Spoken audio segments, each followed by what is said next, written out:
Okay, so our first presenter is Seraine Squawkin. Sorry, I'm seeing these words for the first time and I don't know how to pronounce a lot of them. Okay, Seraine is a Silix Okanagan, Jacarilla, a Page, and Belgian. She grew up in, where did you grow up, Seraine? I grew up in Penticton. Okay. Okay, also known as Penticton. She currently resides in the unceded territories of the Musqueam, Squamish, and the Tsleil-Waututh nations, also known as Vancouver. She's been here since she graduated from UBC Okanagan in 2018, and Seraine holds a Bachelor's of Business Management from UBC Okanagan. Seraine has worked as in Indigenous health for 3.5 years. She is passionate in Indigenous health and wellness and recently took the new role as the Learning Circle Manager at UBC Center of Excellence in Indigenous Health. She looks forward to facilitating conversations about Indigenous health and wellness. Take it away, Seraine. Hi, so today I'll be talking about promoting health and wellness in community and online, and how that kind of bridges to sustainability. So first of all, I'll acknowledge I'm zooming in from the unceded territories of the Musqueam, Squamish, and Tsleil-Waututh nations. I acknowledge that these nations have been stewards to this land and water since time immemorial. And as an Indigenous person residing on these beautiful lands, I'm grateful to be here. So thank you. And this is just a little overview of like what to expect for the day. And I kind of messed up on the agenda, so don't mind that. But I forgot to change the how I promote sustainability to a little bit different. So yeah. So I'll just introduce myself. White Haskell Hal Isquis Palpawichat. I just said hello, good day. My Insilkton name is Butterfly. My English name is Seraine Squawkin. My introduction, I grew up on the Sinpinkton lands. I am Syilx Okanagan and Hickory Apache and Belgian. So on my mother's side, I am Syilx Okanagan, and on my father's side, I'm Hickory Apache and Belgian. And these are just both pictures of my territory. This one's the one to the left, the Syilx territory that's overlooking Skaha Lake, and then the Hickory territory that is kind of just a sunset in our Gojia grounds. That's where we hold some of our ceremonies for my culture on my Hickory side. And yeah, that's a little bit about me. And then this is me at the UBC Learning Circle. So I'm the UBC Learning Circle manager. I've been in the role for quite some time now. And the UBC Learning Circle is it promotes Indigenous health topics, specifically on Zoom. We do hold them in person, but we make it accessible through Zoom so that anyone can tune in. The topics are taken from a holistic point of view. As you do know that a lot of Indigenous folks understand that health and wellness is kind of impacted in all different realms, like body, physical, mental, spiritual, and emotional. And so we try to stem some of our topics from all of these different categories. I will go into a bit more detail of like which ones that specifically promotes just sustainability. But we are based out of the Center for Excellence in Indigenous Health at UBC. We've been, I think, with the center for about 17 years now. And we're funded by First Nations Health Authorities. So those are just some of the great things that the UBC Learner Circle is doing. And I will just show you some of the cool webinars that I got to be a part of since being in my role here. So these are just some of the ones that we've done in the past. We've had Indigenous Climate Action come on and share a bit about how Indigenous-led responses to climate crisis can improve community well-being. And this topic was just really great. Like, I feel like I think we've known that climate change has been very present for a number of years. I know, I think like my first time actually having an older person explain it to me in a way where it's like we need to be doing something was probably like grade 7, and that was 2007. So some time ago. But I just remember them, we had a class in science or whatnot, and they were explaining how essentially they didn't say climate change, they said climate change back then, and now we're kind of trying to say kind of move towards climate action. Like we're trying to get to climate action, even though it is climate change. Sorry about that. And we've also had a number of other great speakers. I don't know if you know Deborah McGregor. She's a great Indigenous health leader and academic in kind of in the East Coast area. She's shared her work for in promoting Indigenous health and climate change and passing on solutions. That was a great talk. Like, she's very knowledgeable in the topic and just shared about the certain areas that she really specializes in. And then we've also done one about fire stewardship. So a lot of our Indigenous communities have been doing fire stewardship since before contact, and still doing now. And we thought we would highlight that with the learning circle. And we also had another learning circle talking about keepers of the water. This was for the Arctic Basin and talking about how the threats of different impacts of climate change are impacting the Arctic waters. So these are just kind of some of the things that I got to help facilitate and bring light to on my UBC Learning Circle program. And yeah, so I'm just going to get into the connection to the land water on the next slide. I've been really fortunate to grow up in my territory, in the Syilx territory, and my connection to my culture, land, and water has been a part of a big part of my identity, and not only my identity, but also the history that I got to learn through being on the land and water. So this has kind of made me very cautious and conscientious about doing my best to acknowledge the ancestors who've been stewards of this land and water prior to me, and also how their teachings have been passed down to me. So some of the things I got to do and still kind of do with my family is we pick medicine. So on the left here, this is in my language, in Siltian, we say "hoch to me," and that means Labrador tea. And that's generally we pick that, and that's one of our main teas that we drink as medicine, but also as just something to drink. And then here, right here, you have me picking some sage. We use sage for a number of different things, but commonly used for smudging. And so I think like one of the greatest things about growing up on your land and being a part of it is you get to see the land in different cycles. And when we pick our tea in usually the fall or like late summertime, this is when we pick the hooked me.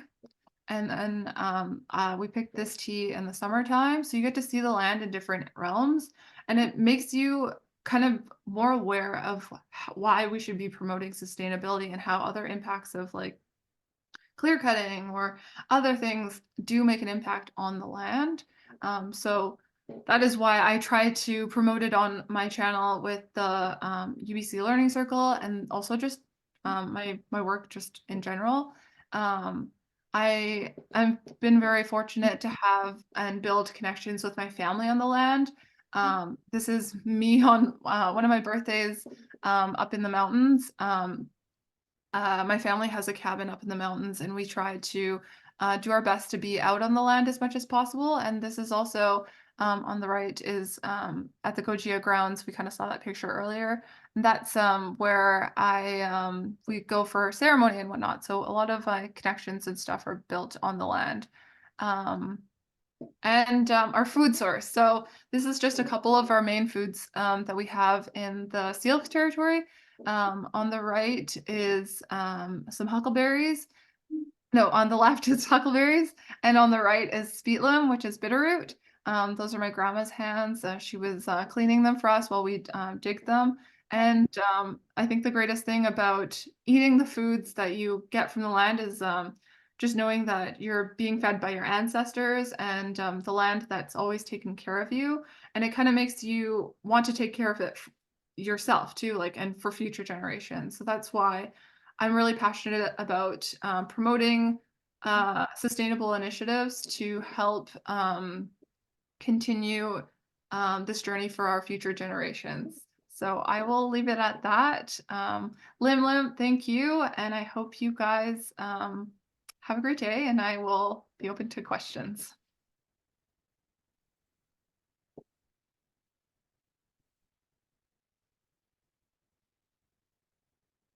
Thank you, Seraine. So we're going to wait till the end to ask questions. If you can stick around, that'd be great. Thank you so much for that great presentation. Learned a lot. Wow. So we're going to go to our next presenter. And to introduce, I will have Valerie. Yes. Okay. Would you like to introduce the speaker? Okay, cool.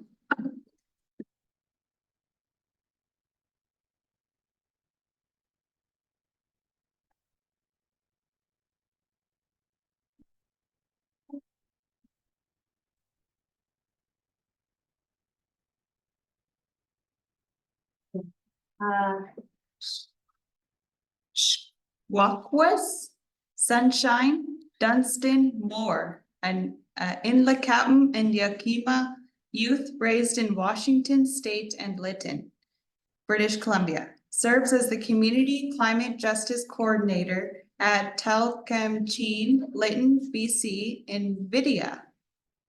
Additionally, she contributes as a member of the Youth Advisory Group for UNESCO and a Generation of Power intern with Indigenous Clean Energy.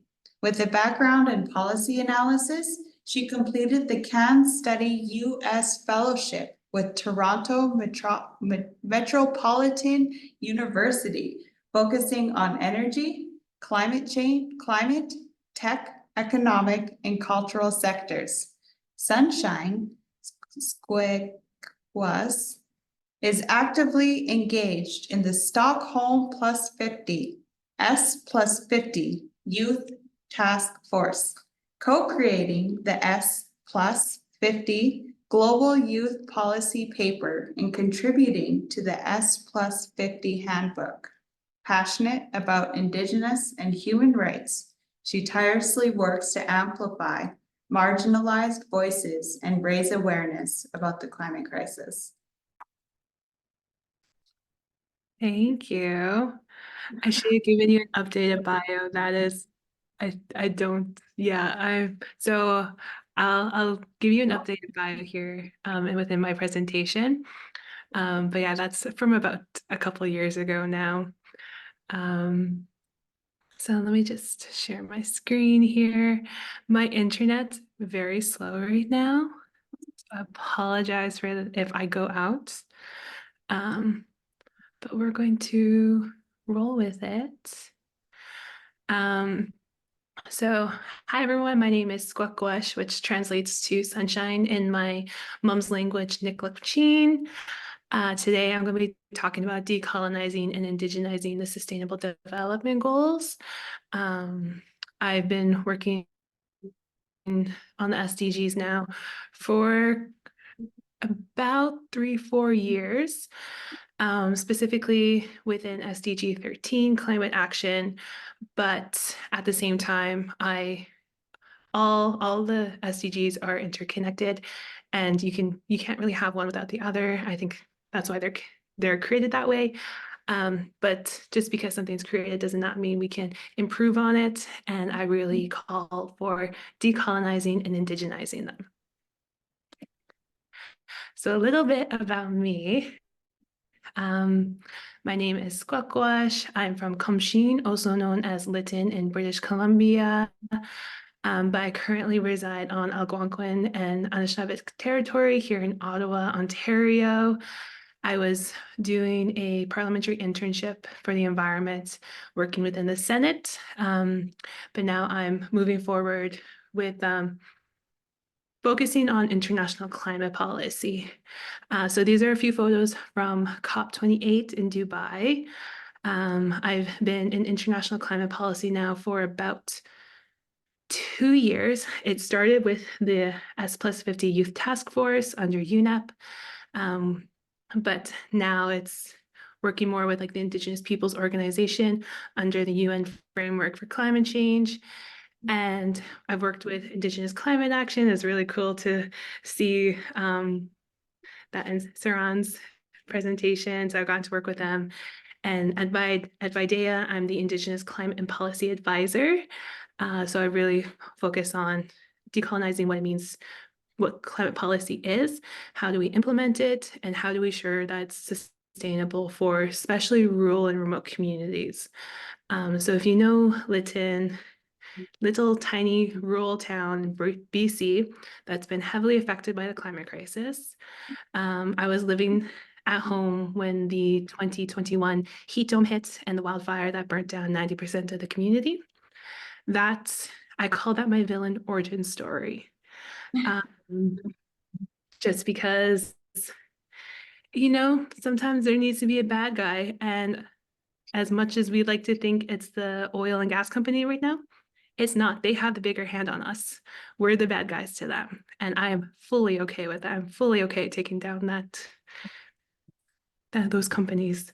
So that catalyzed me going into climate policy, seeing how unjust policies were, specifically for rural and remote communities. Big policies that are created on the international level don't think down to the community level. And that's where there's a huge gap. And that's where I'm really advocating for when I'm in these spaces. Let me learn how to, okay. So indigenizing and decolonizing sustainable development goals. Let me just look at my notes here. So just to I'm going to do a little bit more fun version of this. This is usually the one I do with like grownups who don't really know anything about decolonization or indigenizing. And so I'm like having to really set up a base info for them, which I will definitely do somewhat, but I think everyone here, we're pretty young. We know our things and we're pretty open-minded. So I want to have a little bit more fun with this one. So indigenizing and decolonizing are not the same thing, but they are definitely used as like the same word in like mainstream media, and that can be very problematic. So indigenizing is something to make it more indigenous, increasing like participation with Indigenous folks. Actually, this is one of the first panels that I've been on that I'm not the only Indigenous person, like in an academic panel. So that was really cool to see Saran like pop up, and I was just like, I was fangirling a little bit. And that's indigenizing. Decolonizing is dismantling, undoing colonial systems, and that's just like this thing's covered in my notes, including ideologies and power structures. So this is more the systemic change. I really focus more on the decolonizing part because I didn't mention this.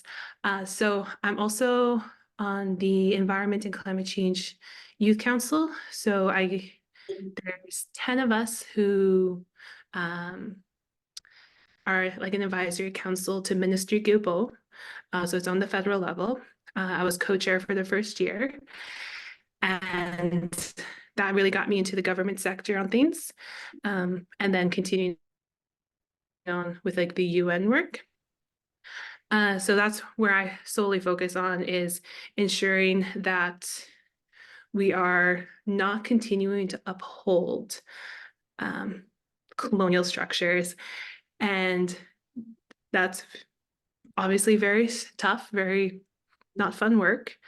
But once you start to see like little things change, that's where you get like a lot of hope. Or at least that's where I catch on to those little bits of hope. So linking indigenizing and decolonizing to the SDGs. So I very much work on climate change. I do not think that there's a difference between when we talk about environmentalism and climate change. But when we are talking about it on the government side, the UN side, they love their jurisdictions. And so they are technically different as much as I would like to say that they're not. So I work in climate change, and I focus a lot on goal 13, which is climate action. These are the targets for climate action.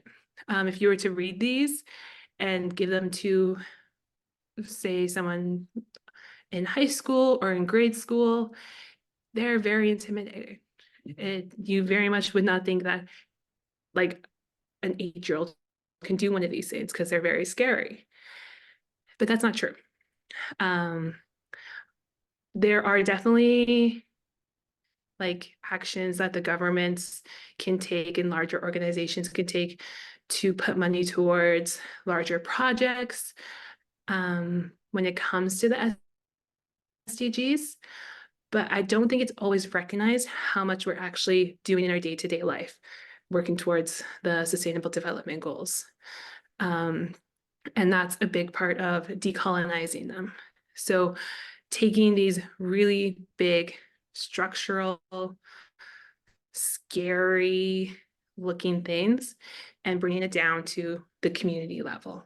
Because our communities, I can guarantee, are all doing something that integrates all these different targets. So these are the UN versions of them. We're going to come back to this at the end. So indigenizing the goals. This is just some artwork from the Nickel territory, specifically in Lytton, because the Nickel territory is quite big. But this is Kamsheen's art. And there are definitely more nowadays, if you were to go and look into Indigenous folks who are working towards the SDGs, they are making the SDGs and they're integrating Indigenous art into like how the little squares look. They're converting them to their languages. Having us like come and talk about the Sustainable Development Goals. That's all indigenizing the goals. And that's it. That is important because Indigenous folks bring in a perspective that wasn't always recognized in this sector. The goals were created without the consultation of Indigenous people. So the fact that we're starting to indigenize them and see that more now is super cool.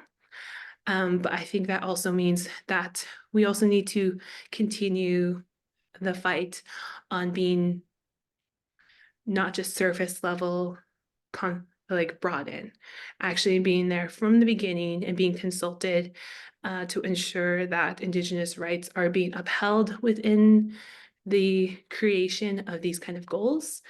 Especially when governments are working towards these goals, are they ensuring that Indigenous rights and sovereignty are being upheld?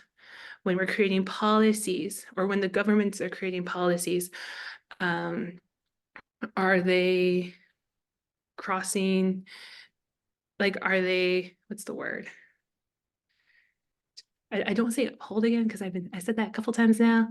But yeah, ensuring that our land rights, our sovereignty, food sovereignty, all of that is respected within these policies. And historically, they haven't been, but that's a part of indigenizing them. And I think that actually leads very well into decolonizing them.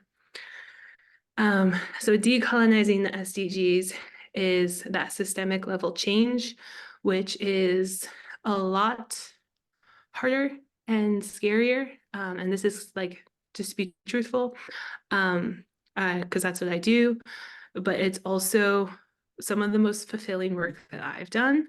I've met some of the coolest people ever. I have made so many friends. And where I work on the international side is you do get to travel quite a bit, which is really fun. But decolonizing the SDGs, so again, specifically looking at 13, when we're talking about policy level change, like what can that look like? Because Indigenous policy isn't colonial. I completely understand working with the government. Things need to be quantified, things need to be written down, very technical. But that can improve. That can definitely change. I think there just needs to be a little more give from the government side, on understanding that it's scary to change. The government thrives on tradition, and they're scared to change because then what's tradition? But Indigenous folks are continually scared to enter the colonial system. So if Indigenous and young folks too, a lot of youth and young people fighting the system, we're continually having to have courage to put ourselves into very scary spaces. My internet is unstable. I really hope you can still hear me. And I think that needs to be recognized. That needs to be recognized by bigger organizations, funders, the government, and the UN sector. Because we are putting in a lot of work that is not always recognized, and that's not always funded as well. But once we start to decolonize, we'll see community-led projects that are actually sustainable for our communities. We'll see more folks reconnecting back with the land. This is very critical when it comes to talking about the climate crisis, because the land is becoming something that's scary to be on. I'm from Lytton. It's been burnt now 3 summers in a row since the big fire. We've had flooding, landslides. I feel like I'm missing something, more heat waves. We're continuously in a climate crisis, like emergency wise. We can't really hunt no more or harvest food because our land is so broken from what the environment has done, from what the climate crisis has done. So having to reconnect back to land is really hard, especially for our young people. And it's harder for our elders because they're like, 10 years ago, this was, and had elders who passed who never got to come back.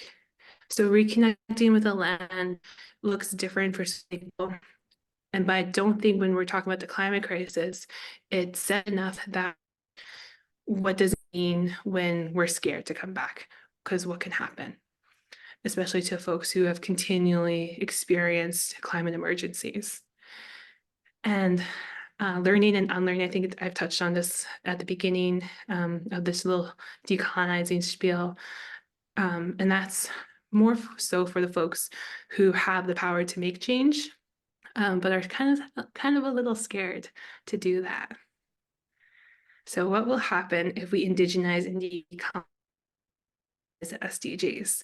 So if you think back to that first slide of goal 13, how technical it was. Okay, cool, I have them on here. So these are just like very quickly, I was on the bus when I was writing this out, but this is how we can decolonize surface level. This is definitely surface level. Decolonize the SDGs to be what's technical, to be more community focused, and something that's more tangible for everyday folks, because it is the everyday folks who are fighting the climate crisis. We're the ones doing a lot of hard work. And for youth and young people, it's usually on our own dime as well. But yeah, this is kind of just like I was on a bus writing this, but it doesn't have to be technical. It was policymakers who kind of created the SDGs, but when we're talking about making sure things are accessible and available to everybody, that does mean leaving the technical side of policy behind and actually making it accessible, not using technical terms, not making it seem scary, and integrating Indigenous ways of knowing, science, and teachings. I think this is the end. Oh no. I think this is the end, or I'm either frozen. I really hope I'm not frozen. Okay, I heard laughing. Okay, thank you. Thank you so much, Sunshine, for that very informative presentation on indigenizing the SDGs. Very fascinating. So now we're going to go to our next presenter, and we'll have Dave present this next presenter. Or sorry, Sapan. My apologies. Not good with names today. It's requiring password. Oh, my apologies. Um,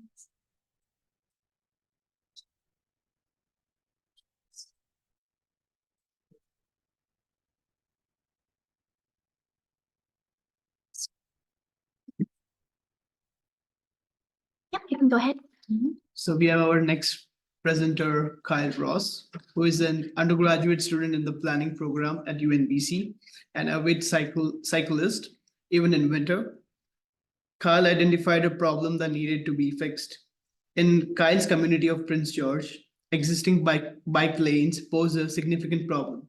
The lack of physical barriers between cyclists and motor vehicle traffic makes the dedicated lanes feel too unsafe to use. What started as a research study for a course turned into a petition to the community for better bike infrastructure that ended in a successful appeal to the city council.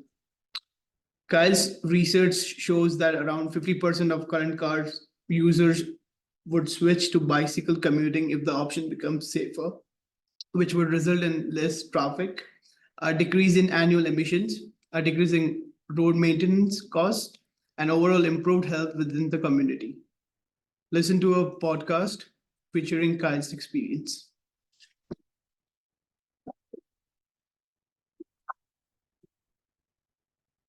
Hello, everyone. My name is Kyle Ross, and I'm here to talk about my experience petitioning the Prince George City Council for better bike infrastructure.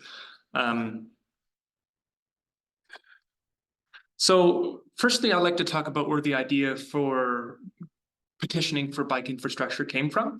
In 2022, I was unemployed, and as unemployed people do, you browse a lot of YouTube. And I ran into a whole series of videos by different channels focusing on urban planning.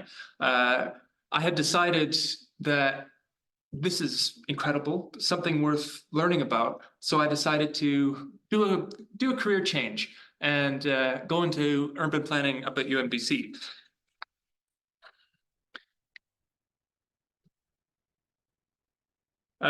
So in one of my first courses that I had taken up at UNBC, which is NRES 100 with Dr. Ian Hartley, I had worked through bike infrastructure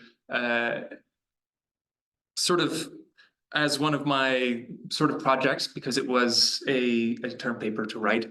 And what I had found in that was incredible evidence that bike infrastructure is something that's incredibly effective to transport people. It's something that's it doesn't emit carbon. It's something that's quite incredible, but what really needs to be done in terms of to get people cycling is to improve infrastructure so that it feels safer.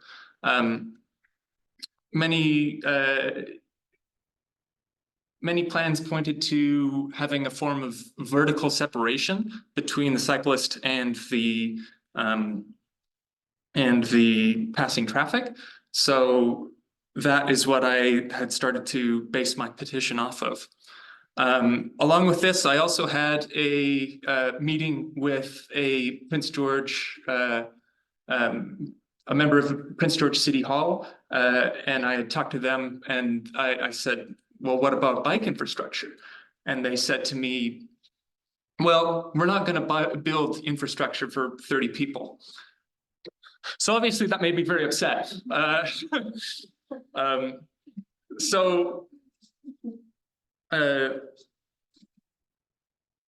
I decided that summer I would start a petition to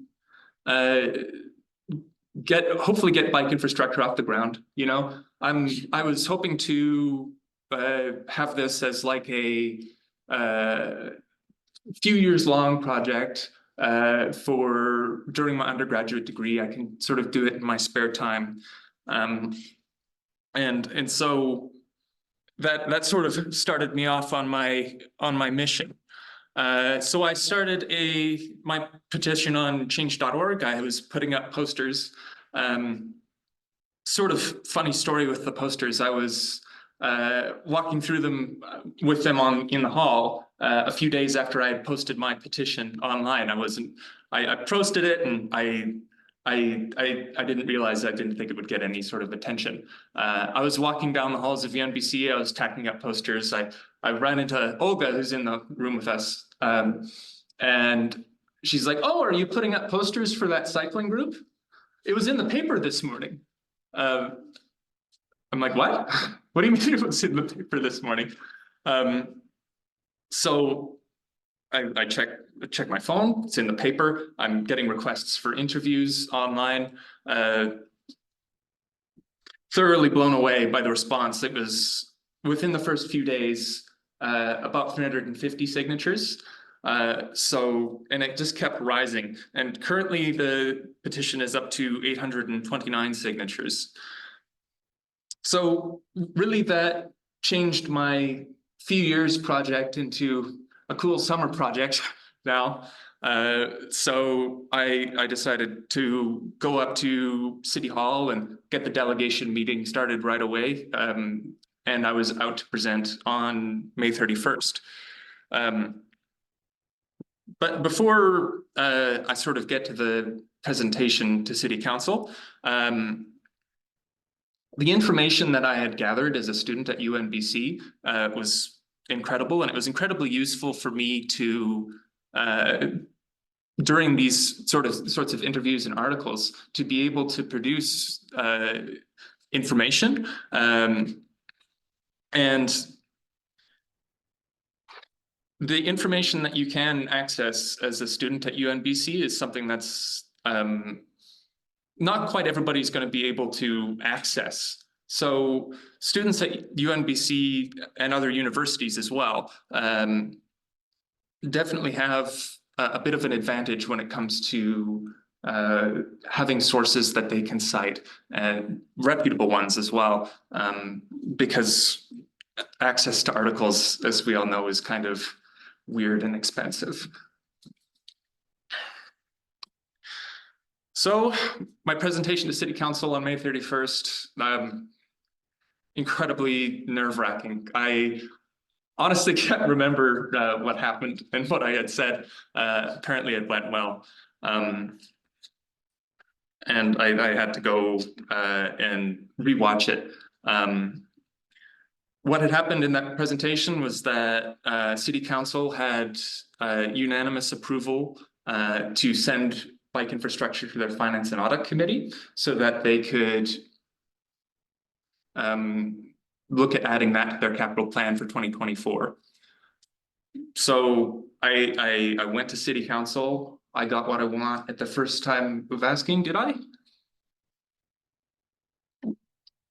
Well, not quite. Unfortunately, bike infrastructure didn't quite make it to the capital plan for 2024. I'm unsure currently if there are any plans to add bike infrastructure to their capital plan at the moment. My petition did, however, raise awareness about bike safety, and it is now a top priority for their OCP review. But I'm still going to have to continue to push to get higher quality bike infrastructure in Prince George.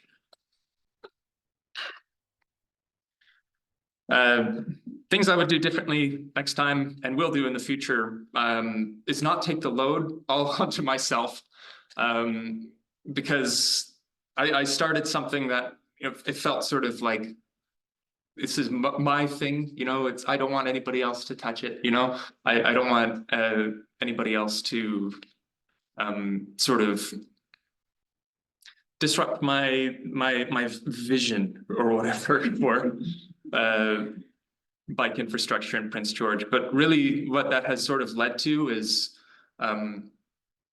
burnout for myself. It's quite easy to get super hyper focused on something, and then eventually when it takes too long, then it's easy to just sort of start fading away.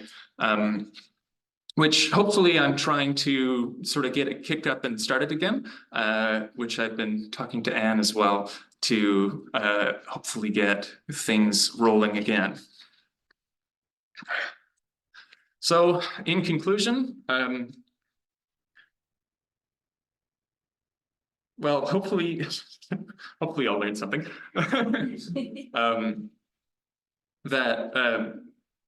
Particularly as UNBC students, you are, if you are a UNBC student, you are in a unique position to be able to get high quality information that you could then hopefully pass on to a city council and say, this is something that you should be doing that is relatively easy, cheap to build, etc., that will improve the lives of people in wherever you live. And I hope you learn from my mistake and don't end up doing it all by yourself, because it's easier when you have a group of people, particularly too if you join a group on campus like SGU, which is Students for Green University. They do lots of good work in the university and on campus. But certainly reach out for help as well if you're looking to start something on your own. Thank you.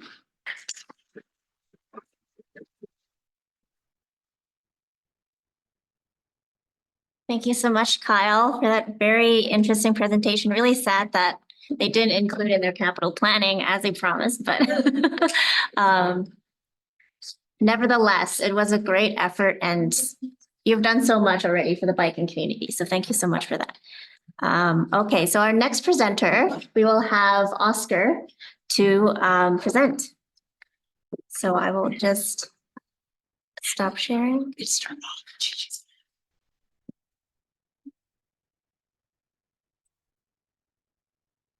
Last but not least.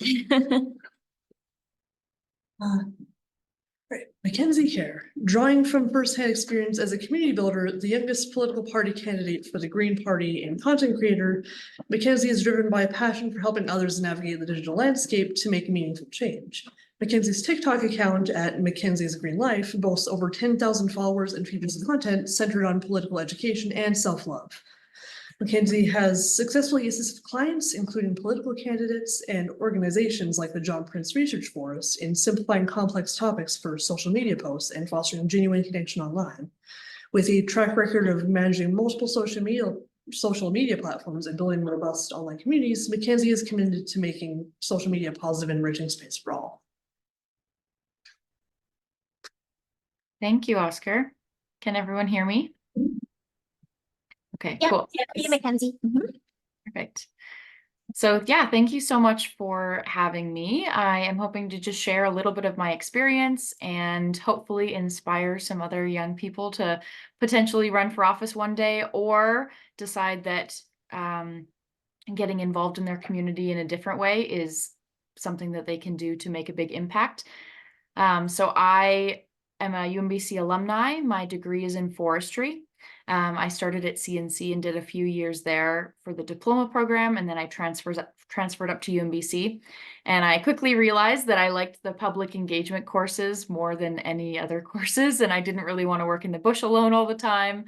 And those are the starting jobs for forestry. So I knew that I was really passionate and interested in environmental studies, and I really enjoyed the education piece of it. Teaching people about forestry was something that I was a little bit more interested in than actually creating cut blocks or learning how to build roads.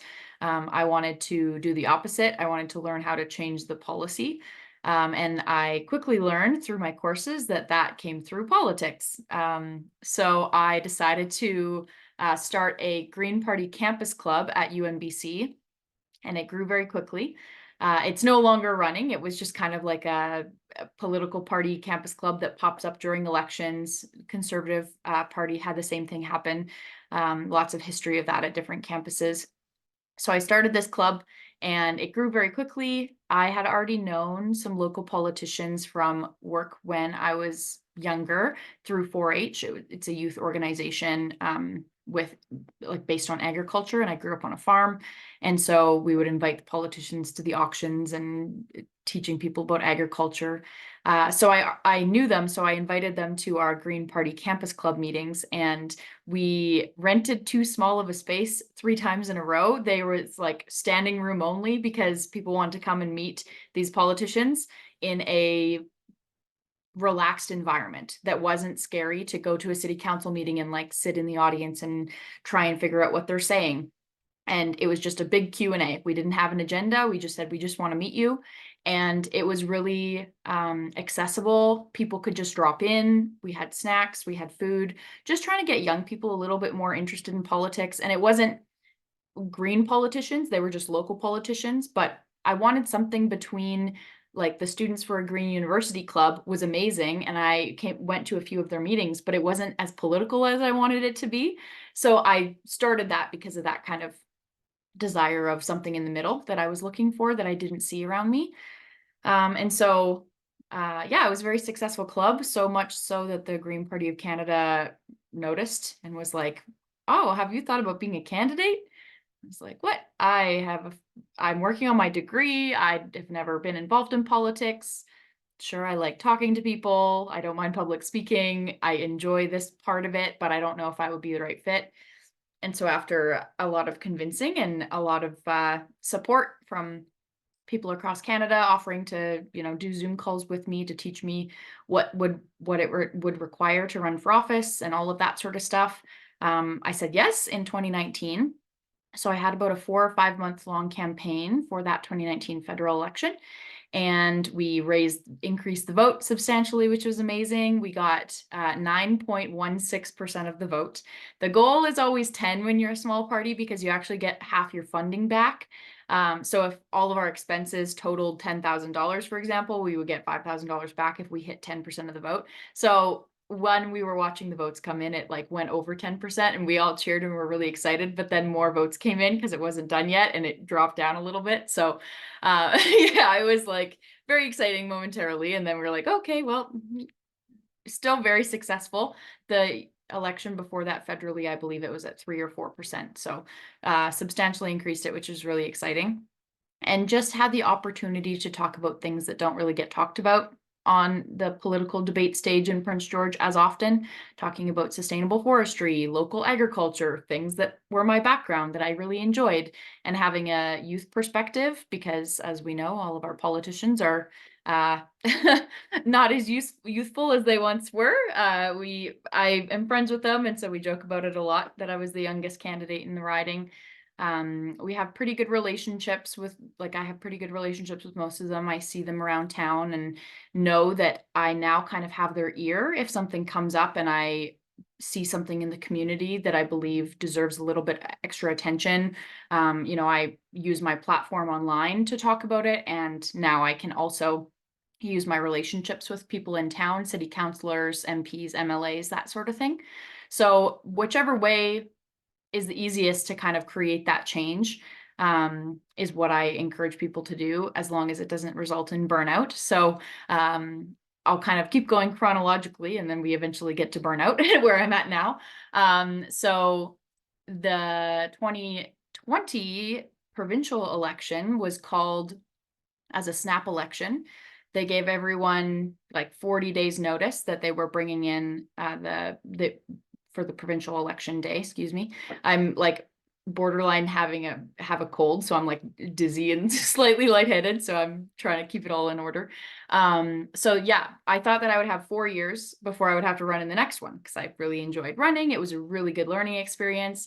And then 6 months later, not even, I believe, the provincial party reached out and said, hey, we know that you ran in the federal election. We don't have a candidate in Prince George. Would you be interested in running for the provincial party?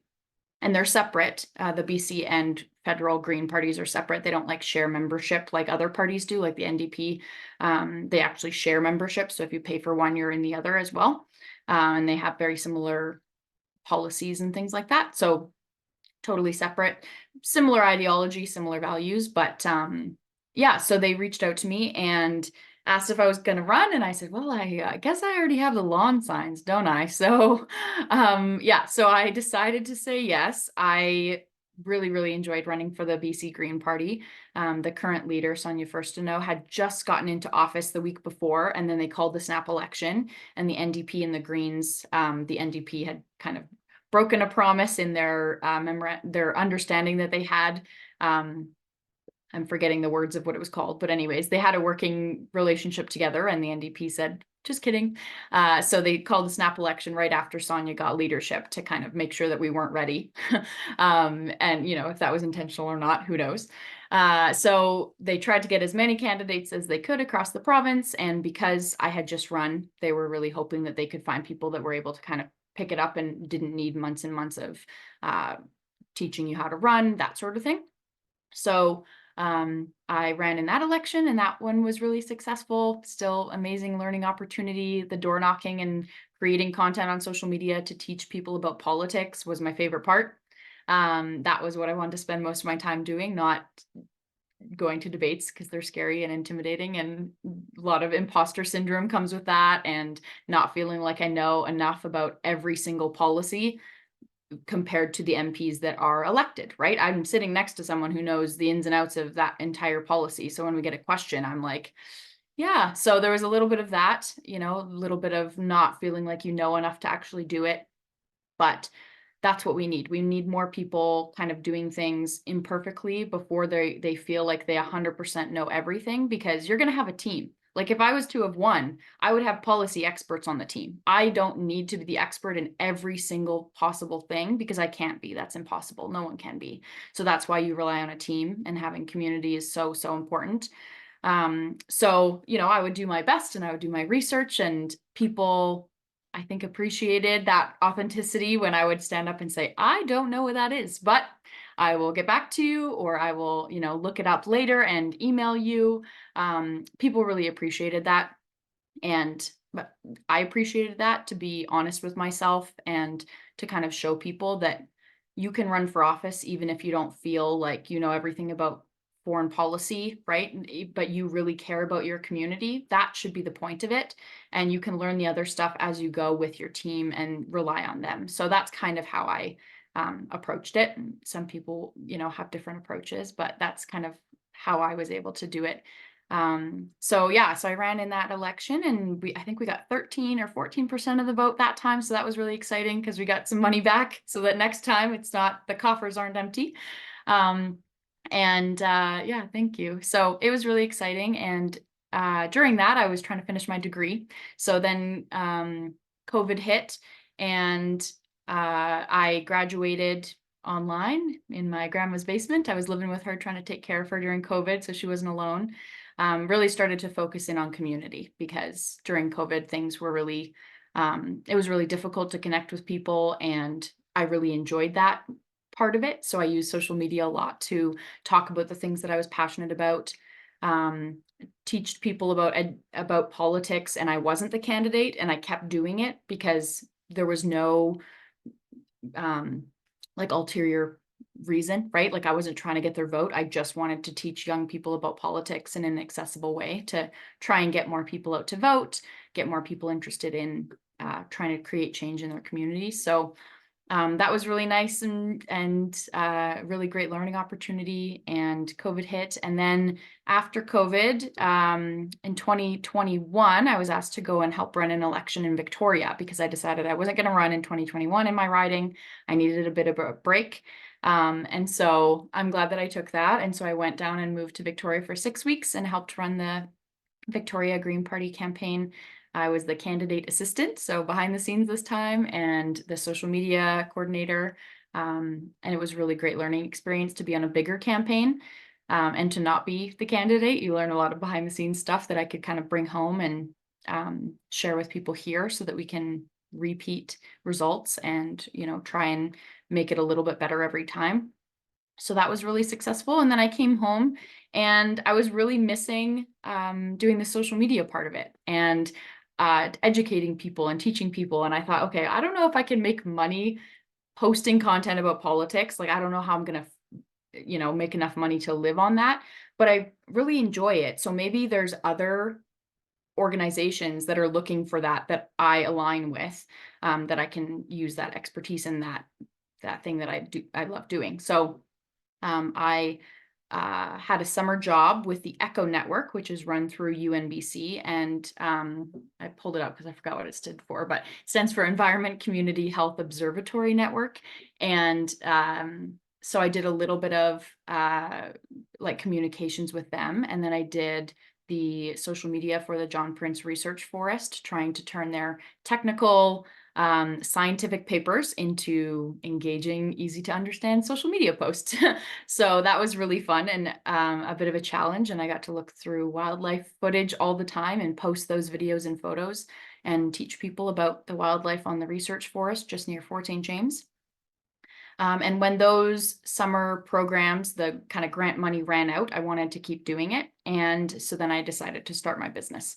And yeah, and kind of the rest is history. I've been running my business now for 2 years, doing social media marketing for small businesses. Most of them are in Prince George, but I work with organizations and businesses across the province and a few across the country, but mostly they're like coaching sessions. Most of my clients in town, I film for them, I edit all their content, I take all their photos, post for them. I'm kind of that person behind the screen answering all the messages and comments, and I kind of have to embody their business, right? So I have multiple different clients and have to know them inside out because I'm the person that's engaging with the public. And I really, really enjoy it because I get to help promote small businesses that I frequent all the time anyways, that I enjoy going to, and use the power of social media for good in my community. And then on my personal page, now I share a lot about kind of just my life, my relationship. I'm queer, and you know, finding representation in the North is few and far between. And so just kind of sharing my story, sharing how you can create change in your community in different ways is something that I talk a lot about. So whether that's supporting small business, posting about it on your Instagram stories, that is just as impactful, right? You don't need to burn yourself out and be doing 100 million things at a time to create impact. You can just post about your silly little local coffee joint that you go to and support that small business and share it with your friends and your community. And that is just as good. So I have really kind of slowed down the last couple of years, focused on my business, my relationships, my family, community, you know, getting to know your neighbors. It all kind of comes back to that sustainability and community over everything. I think starting kind of at the ground level and making sure that you know your neighbors and you're checking on the, you know, older folks that are in your community, that if something happens to them, you're there. If there's a wildfire or a climate emergency, that's kind of the stuff that I really want to be focusing on, is that community level.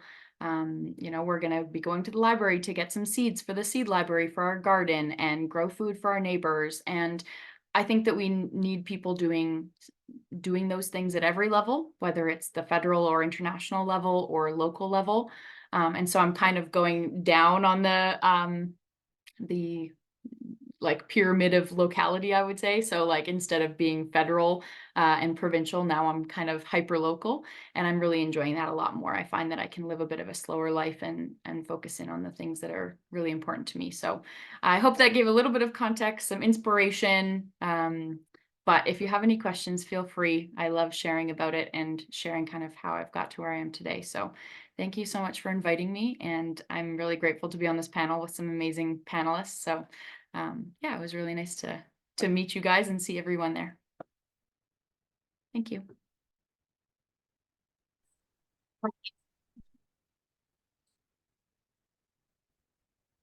Thank you so much, Mackenzie. Such an inspiring story of going from politics as a young person and now having your own business. That's awesome. Cool. So that concludes the presentation part. And so if anybody would like to ask any questions to any of the presenters, feel free to raise your hand. Also on Zoom as well. I'm going to just check the chat here. Okay. Thank you. So someone said that is frustrating. McGill campus in Montreal is bike-based. Yeah, we're quite behind. Montreal versus Prince George, but yes, that's right. Quick quiz, Eliza Peters. Yeah, thanks for that comment. And then Farida Lightning, thank you so much for sharing. Also, I liked when you shared about not taking too much on. You're right about that. Yeah, for sure. Especially as young people, I think we feel like we have to do so much to prove ourselves. And I think that mindset can really lead to burnout for sure. Okay, so anybody have any questions? No, I'll ask. Okay. All right, so I have questions for all of the panelists, if no one has a question. I guess I wanted to ask, because all of us, I think, sometimes we have this feeling something has to change, right? And all of you had that initially, you had that catalyst, where whether or not it was, you saw there was a issue with safety cycling in Prince George and you wanted to fix it, or Mackenzie when you were talking about forestry and, you know, all how to change the policy, and that's how you sort of wanted to join the Green Party. And Seraine, you know, you're an Indigenous person and you work at the Health and Wellness Center at UBC, and you were talking about the connection to land and how that was so important for you growing up. And Sunshine, you were talking about, you know, how you were from Lytton and there were so many natural disasters and how we have to take climate action, and looking at the SDGs and indigenizing them to make sure that, we're including all of the voices of people who are suffering from these climate related issues. So I was wondering, for somebody who, I don't know, is afraid to take that next step, to make some change, what is your suggestion to them? I mean, one thing is finding your group of people, but for someone who's alone and who doesn't know how to do that, what should they do? So I address that to all the presenters.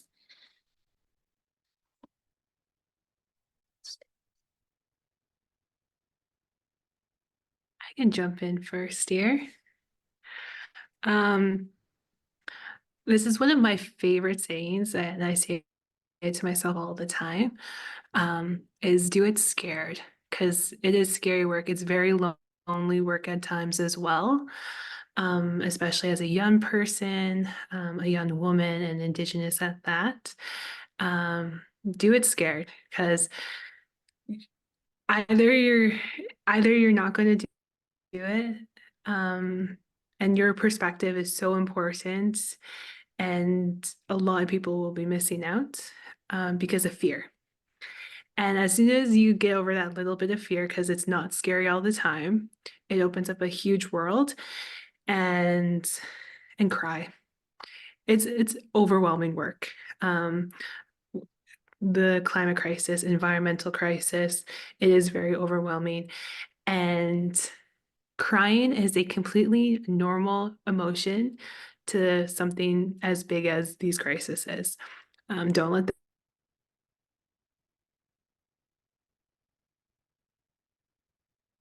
like very especially being young, still in school, still learning, like guys, hopefully you got that. And listen to Taylor Swift. I always listen to Taylor Swift. She makes me happy. Yeah, music's very important. Anybody else? Kyle? Yeah. Oh, oops, sorry. So.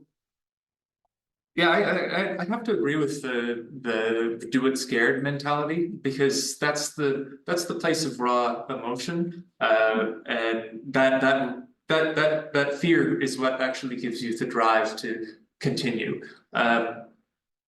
With my petition, firstly, I sort of started that out with a Reddit post to the Prince George subreddit, which I didn't think was something that existed until I looked it up. And I just put out a feeler. I'm like, how do you guys feel about bike infrastructure? How would you say it's bad? Would you say it's good? And a lot of people responded to me and said, yeah, I've been looking for somebody to do this. You know, I would have done this, but I'm personally too afraid to do it. So that really gave me the drive to actually sort of take it up and do it, because it was something that a lot of people were looking for, and a lot of people would be supportive of. Thanks, Kyle.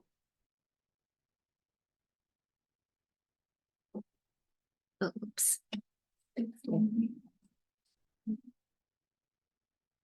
Serene or Mackenzie, would you like to provide your thoughts? Serene? Yep. Sure, yeah. I think one of the things that a lot of my teachers, and I think just even the land kind of reminds me, is that you have your ancestors with you, whether that be out on the land and have like a rock or even just a tree. A lot of our ancestors are there with us.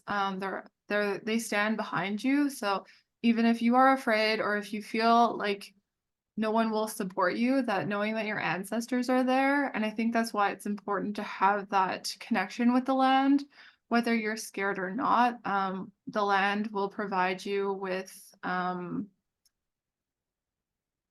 of that support that you may not get from your community or whatnot. And I think that's one of the great things that I've had the opportunity of doing, is being out on the land and feeling that, having that connection, whether that be in the Smilkameen River or up in the Seal Mountains. They've just really supported me. And whenever I'm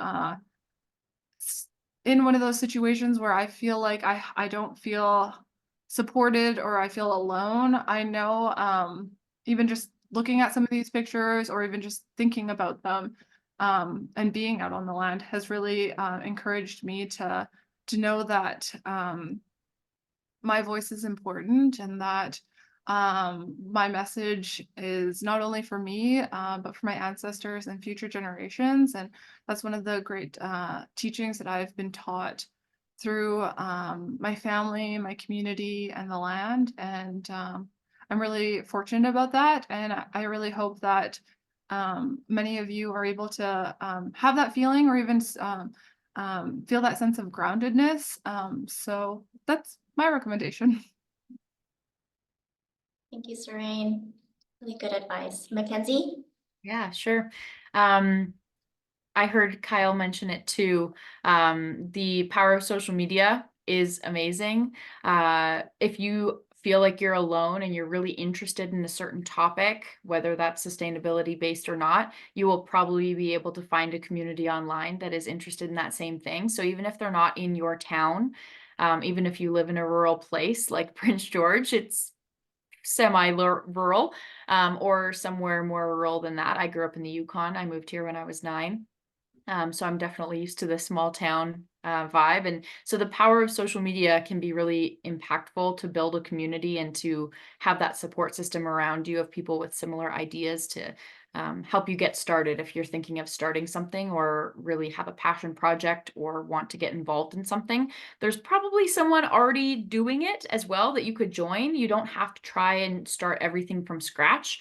If you're interested in BC politics, if you're interested in local agriculture or, bike lanes or compost, all of that right here in Prince George. So, just searching them up online, talking to people, connecting with people who might know who is involved. You might not always easily find the people running those types of programs or doing the research, but you might be able to find someone who does know them. So asking around, networking is one of the biggest powerful tools to find that community. So yeah, that's my suggestion, that if you're thinking about doing something, looking for other people that are in the same boat as you can be really empowering and supporting.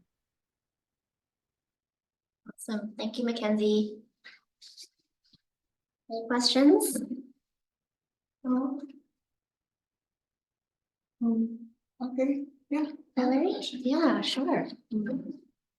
What are the varying perspectives of UBCs and UBCOs, like actions towards defunding the RBC?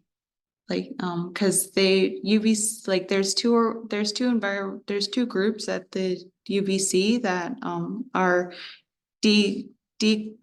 solidarity decolonial or something, and they're very like anti-RBC, and they want to divest from fossil fuels. And I'm just wondering if you guys heard anything about that and what your perspective is. Because it all ties in, I think. Definitely. I think I can touch on that real quick. From what I gather, I know I work for UBC, but I think it's hard to I can't really fully say what we're doing because I'm just a small portion of UBC, and but I know this institute is built off of not only the Musqueam and Seal clans, but it's also it's definitely supporting bigger companies like RBC that have been making not good investments into the climate crisis. And I think having the space as on the UBC Learning Circle to highlight some of the great things that other organizations and programs are doing to promote climate action is just our small step of kind of making an impact. I know it's not nearly as much as defunding RBC and whatnot, but that's just the things that I think I'm capable of kind of promoting within my organization. But I definitely stand behind what you're saying. A lot of these bigger corporations are the ones that hold a lot of power within climate crisis and having actual change in that. And I think by creating more resources within that institution, it makes it a bit more. They have to put some ownership on that, because I know they're committed to reconciliation and the Indigenous Strategic Plan, and a lot of that involves sustainability within it. So I think by promoting the different avenues of Indigenous sustainability and whatnot, it's kind of getting the word out there for, I guess, making it harder for them to not be investing in RBC or whatnot. Thank you, Surain. That answer your question, though? Yes. Yes, perfect. Yes, would you like to come to the front so it's easier for them to hear? Sure. Sorry, the microphone situation isn't the best. Maybe you can introduce what this as well. Sorry, I forgot. No problem. I'm Zach. My question is, youth leadership in different activism fields is very important, and it's very common even because people, they discover something that they want to change. Fire's lit, they're off to the races, they want to make the change. We find though on a sort of macro level that kind of activism drops off as people get older. It's like including among the very most motivated people as they get more to lose or as they become disillusioned with the system. Like you got to make a living, right? And a lot of that has to do with the second thing, the having a lot to lose. Like you have to be able to support yourself. You don't, you end up with a position within very conservative institutions, or you end up having to find yourself a position where you can pay for your children's, food. And the way that the world kind of isolates us and expects us to strike out on our own in, very singular individualistic ways can reinforce that and make it very difficult. And I guess the question is, have you given any thought, like explicitly, to how you want to build a future for yourself in which you have the capacity to continue to do the good work that you set out to do?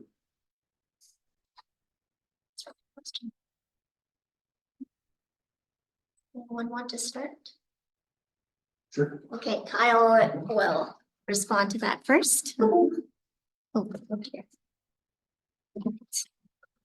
Sorry. All right. I definitely think that the individualization of activism can sort of lead to that tailing off, which is why I believe that I should be sort of moving towards a bit more of having a group, so that if I'm burnt out, then I can have other people continue on for me, for instance. And it sort of needs to be a group that I can trust, that I can meet up with bi-weekly, monthly, maybe, who knows, that are able to sort of continue that. So even when I'm not there, then it can continue without me. So I do believe that forming a group to sort of avoid that isolation is important, and talking to people as well, to make sure that you sort of keep it alive, I guess. As for the career portion, I'm not quite sure yet, because I'm still, if you ask the registrar, I'm still a first year. So I've got a long way to go. So maybe some of the other presenters would be able to speak to that. Thank you, Kyle. Any of the presenters online want to respond to that question? Yeah. I love this question because I think about it all the time. Going from like working with the government. I don't work in the government, I work with them. I have to always say that because there is a difference. But also doing UN work and international, it is very tiring, especially being a young person, learning colonial systems and being Indigenous and recognizing that there's a lot of violence out there. That's why it's so important that we like really deconstruct what the systems are, because they're not sustainable. There's the whole historical thing that empires fall within 250 years. We're at that. The government of Canada has hit that threshold. The US has, and you can see how the US politics are starting to fall. So when it comes to like governments, it's very interesting. That's what got me interested into like the government part of things. But it is deconstructing the system, and building something back that's decolonial, which is super important. That scares a lot of people. I understand that. It is scary. But to have something that's sustainable, to have something that is accessible for everyone, to have a system that doesn't infringe on human rights, on Indigenous rights, that doesn't continue the harm to our lands. Like it is taking those big, scary steps, which, speaking to folks in government, are very afraid of. And they're afraid to also speak up because there's a ton of bureaucracy, there's a ton of racism, there's a bunch of different things, and it's having to have the capacity to fight for that, and it is one fight at a time. Yeah, that's my answer there. Thank you, Sunshine. Serene or Mackenzie, would you like to add your thoughts? Mackenzie? Yep. Sure, I'll go first this time. Okay. Yeah, I think I touched on this a little bit. I think like really focusing in on your community and the people around you, the people that you surround yourself with, friends, family.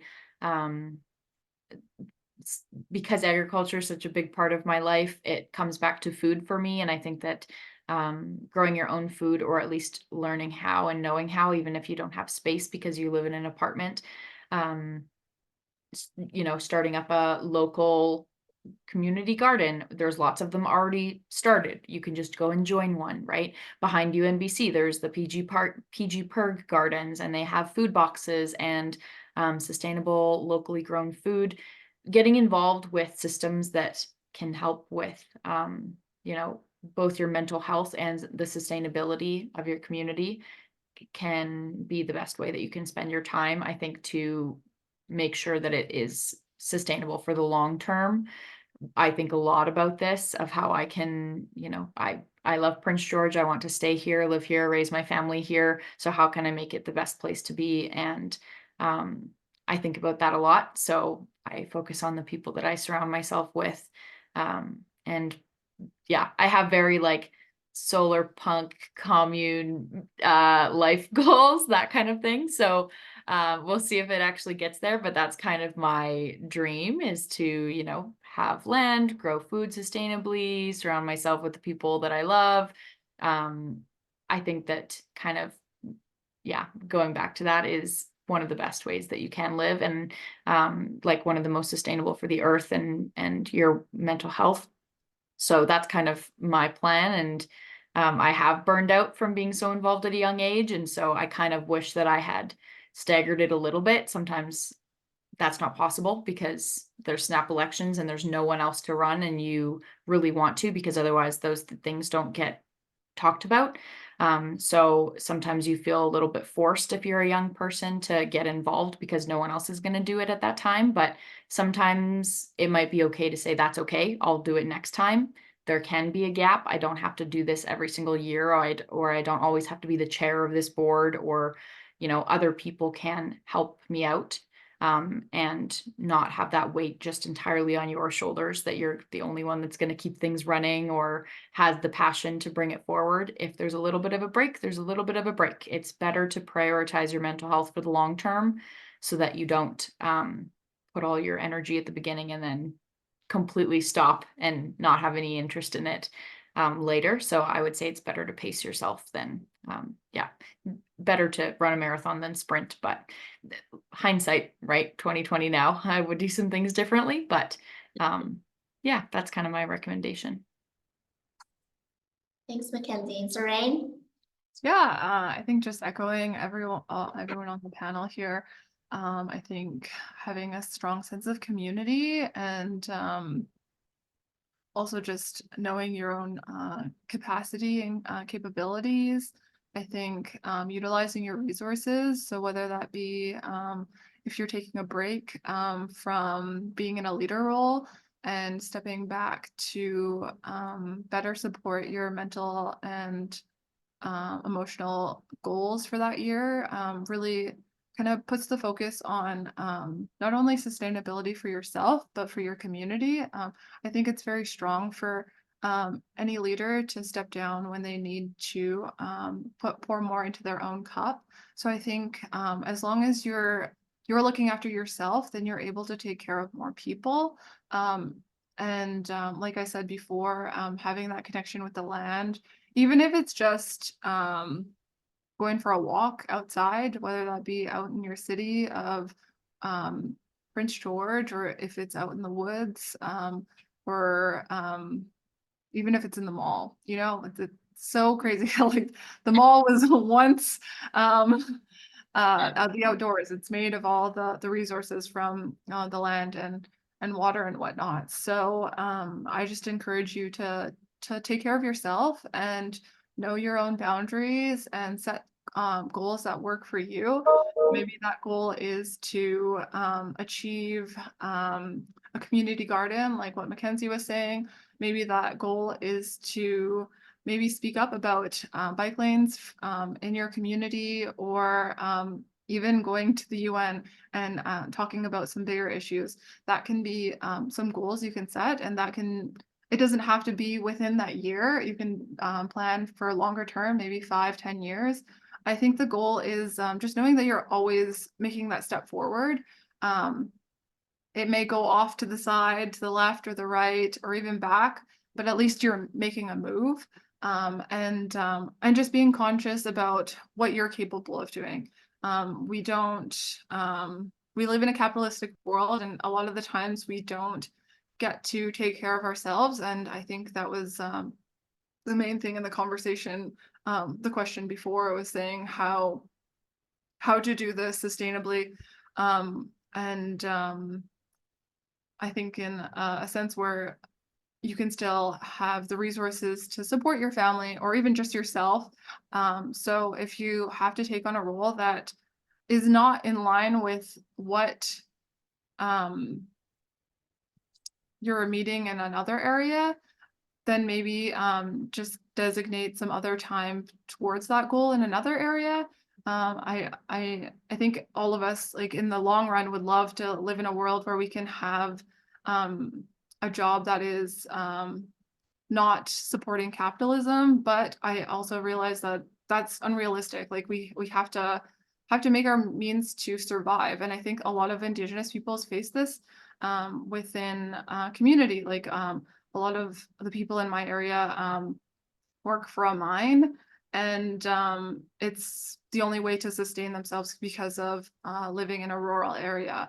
But they are also doing community work to sustain our culture, sustain our language, and also be stewards to the land. So even though there are areas where it's not being seen through supporting you by your means, just know that like you are still making an effort in other realms. I think ideally, if we lived in an ideal world, I think we would all be making a way towards working for a sustainable industry, but sometimes that's not realistic. And I'm here to like, what I'm trying to say is do what you can and have those goals, like and be proud of yourself and know that you are capable of doing many things. And yeah, so I thought that's what I encourage you to do.